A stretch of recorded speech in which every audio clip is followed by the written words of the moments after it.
What's up nga pala mga guys? It's me again, your Kuya Mark, and welcome back nga pala sa aking YouTube channel. So for today's video ay pagpapatuloy po natin yung ating part 2 ng ating insurance talk nga pala mga guys. Kung bakit mahalaga ang insurance at bakit kailangan natin ito. So tara, let's go guys sa ating part 2 ng ating insurance talk 2024 nga pala mga guys. Let's go!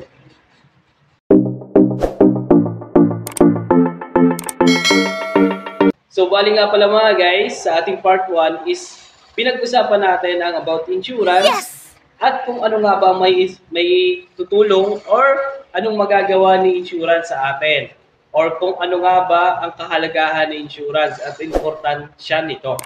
Then, yung ating pangalawa is ano yung advantage and disadvantage ni insurance. So, ayan, bali pinag-usapan din natin siya sa ating part 1 mga guys. Bali dito sa ating part 2 nitong ating video is pag-uusapan po natin kung kailan po tayo kailangan kumuha ng insurance. When will we get our insurance mga guys? So kailan tayo pwedeng kumuha ng ating insurance? Then ang ating pang-apat is which life insurance fit for you? So anong insurance daw yung napabagay para sa iyo mga guys? So ayun nga pala sa ating part 1 is pinag-usapan natin yung life insurance and non-life insurance mga guys in both ways. Alam din po natin na hindi lang po it's all about life insurance mga guys. Especially meron din po tayong non-life insurance. So ayun, lalong-lalo na sa ating mga naka-insured dyan sa mga non-life, alam po nila yan mga guys. So for today's video ay pag-uusapan po natin ang another topic din po natin sa ating part 1 is when should we get insurance mga guys. So ayan, kailan ba natin kailangan kumuha ng insurance? Bali mga guys, wala po. Ayan, kumbaga anytime, anywhere, pwede po tayo kumuha ng insurance. At mas maganda po dito mga guys is habang malakas pa tayo, habang tayo ay kumikita ng pera, habang tayo ay nasa middle income, habang tayo ay meron pa mga extra income or gusto po nating bantayan or alagaan yung ating mga negosyo, gusto nating alagaan yung ating sarili, is anytime po pwede po tayo kumuha ng insurance mga guys. At mas maganda po yun habang tayo ay walang sakit at tayo malakas pa. Kasi alam din naman na po natin na nabanggit po natin sa ating part 1 na kung saan is meron na po tayong sakit is nahihirapan po tayong makakuha or ma-accept po sa mga insurance agency or companies mga guys kasi napaka-higpit din po ng ating mga insurance policy and syempre yung ating insurance company and insurance agency is may higpit po sila mga guys when it's talk about health nga pala mga guys, especially lalo na kung may sakit yung tao or mga history na ng critical illness, hindi na siya may posibilidad na ma-decline siya sa kanyang insurance policy mga guys at hindi siya makapag-insured. So, syempre, at the end of the time is doon lang niya may isip na sana noon pa lang siya kumuha ng insurance na sana is hindi na niya pinatagal mga guys. So, ayan. Dapat po ay palagi po tayong ready. So, ayun. Kailan po pala tayo pwede kumuha ng insurance? Syempre, dapat din po tayo ay may trabaho. Kasi alam din po natin ito na kailangan po nating lagyan ng fund yung ating insurance mga guys. Siyempre, lalo na kung ito ay naka-premium. Yun, may premium, mga ganun mga guys. Sobrang dami. Kaya, when you have a financial advisor or life changer, contact them para mapag-usapan yung mga guys. At syempre, need po dito is may trabaho talaga.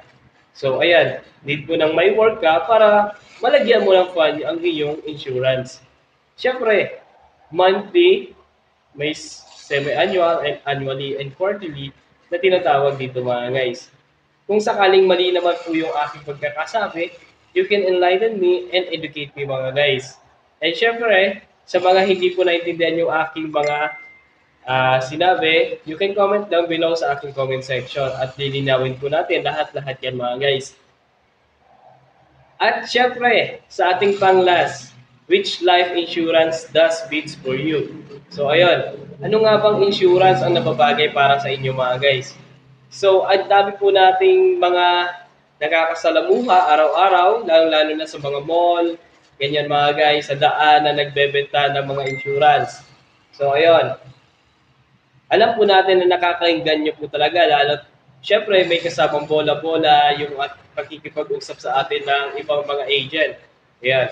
At tawag po ng ibang tao sa mga nagbebenta po ng insurance is agent nga pala mga guys. So sa iba naman po is financial advisor, sa iba naman is life changer. So ayun, wag po tayo malilito dun sa mga bagay na yun. And syempre, nabubula-bola yung mga tao. Pero isipin po natin, kasi tayo yung kukuha, di ba? Isipin po natin kung ano po yung nababagay na insurance para sa atin. So basically, lalo-lalo na kung nasa risky tayo trabaho, isipin natin kung ano yung insurance na kailangan natin kunin. Is it savings and investment or health insurance? Siyempre, kung nasa risky ka trabaho, kagaya ng nag-travel ka araw-araw, you take commute, araw-araw papunta ng trabaho, pauwi ng trabaho, you should take the health insurance mga guys. So ayun, sa akin lang naman po yun, opinion ko lang naman po yun. Health insurance yun na babagay para sa'yo, nakunin mo. Para kung sakaling in case of accident, ayan mga guys, or matsugi ka, sana hindi naman, kasi we all know that na accident naman talaga.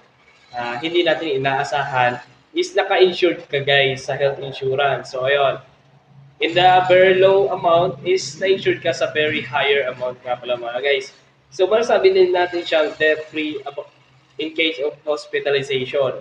So ayun, yun yung pinaka maganda about insurance is hindi ka po mahihirapan kung sakaling po ikaw ay magkaroon ng aksidente. Ayan mga guys. So ayan, parang ready ka na sa iyong future or secure na iyong future. Siyempre, pag-iisipan mo rin naman yan kung ano nga bang nababagay sa akin na insurance. Sabi na natin isa kang breadwinner at may family ka. Especially, at the same time, may business ka. Pero yung asawa mo, may anak ka, is hindi sila naka-insured. So, siyempre, kunan mo ng insurance plan yung inyong mga anak. Kagaya ng educational plan, para sa kanyang pag-college is meron na siyang fund. Ayan mga guys, kumbaga secured na ang kanyang future ng inyong mga anak. Yan.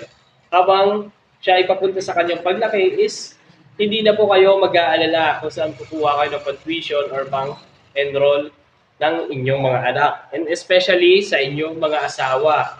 So ayan, kung sakaling may mangyari man na masama or in case of accident, is meron pong makukuha ang inyong mga dependents, lalo na ang inyong mga asawa mga guys. So ayun, isa yon sa mga pinakamagandang halimbawa ng insurance. So bakit nga ba natin ito kailangan kunin? So ayan, madami talagang nagsasabi na hindi ko yan kailangan, malakas pa naman ako, wala akong sakit, kumikita ako na malaki, mayaman ako. Pero at the end of the day guys, lahat po ng pera, lahat po ng kayamanan is nauubos po yan.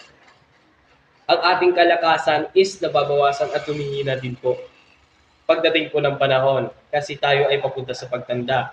Pero yung ating pagkuha po ng ating insurance at magpa-insure para sa ating kaligtasan at syempre sa ating health is napakamalaking bagay po siya mga guys sa ating pamumuhay, lalo-lalo na sa ating mga sarili at sa ating pamilya para hindi rin sila mahirapan.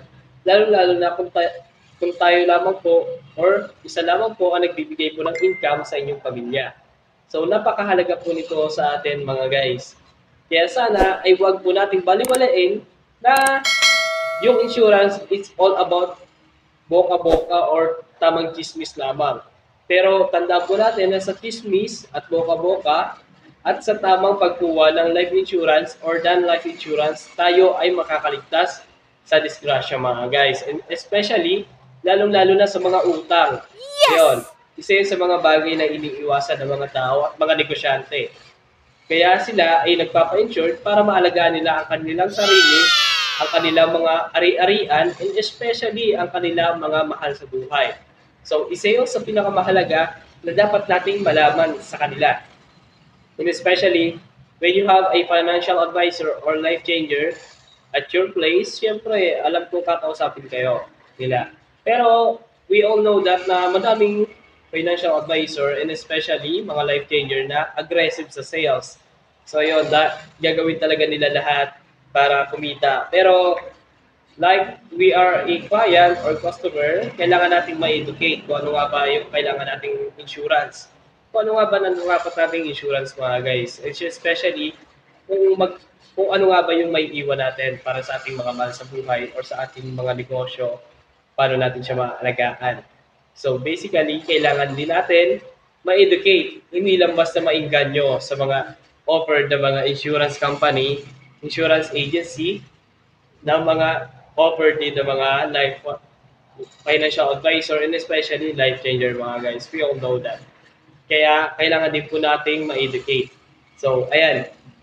Kung may mga suggestion po kayo or comment po sa ating tinalakay po ngayong araw, it's all about topic Insurance Talk 2024, is pwede po kayo mag-comment down below kung ano nga ba ang mga product na kailangan po natin sa ating buhay. So, ayan. So, saan nga ba na policy tayo pwedeng magpa-insured, mga guys? So, ayan.